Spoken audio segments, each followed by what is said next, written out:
অতিরিক্ত আদর করে আপনি ছেলেকে ধ্বংস করছেন। মনে রাখবেন, ভোগ করার জন্য যোগ্যতা লাগে না।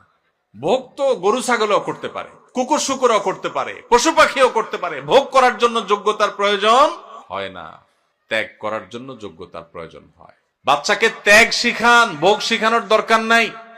ওর জীবনে সবকিছু বেটে বলে হয়ে যাবে, জীবনে সবকিছু মসৃণ হয়ে যাবে, এটা জরুরি না। অনেক কিছু তার জীবনে বাধা আসবে। তাকে কষ্ট করা শিখান, তাকে পরিশ্রম করা শিখান, তাকে ত্যাগ করা শিখান। ক্ষুধার যে কি কষ্ট এটা তাকে বুঝান, তাহলে গরিব মানুষদের কষ্ট সে বুঝবে, সে গরিবদের পাশে দাঁড়াবে। আর শুধুমাত্র সারাদিন খাওয়াইয়া পড়াইয়া ওরে ফার্মের মুরগির মতো বানাবেন, ওর নাদুস নুদুস সবে ঠিক আছে, কিন্তু ত্যাগ শিখবে না, সে মানুষের কষ্ট বুঝবে না। মানুষের কষ্ট যখন বুঝবে না, এই বাচ্চা বড় হয়ে তার বাপমার কষ্ট সে বুঝবে না। ঘরে ঘরে আজ অমানুষ তৈরি হচ্ছে, এই জন্য মা বাপ তাদেরকে স্যাক্রিফাইস শিখায় না।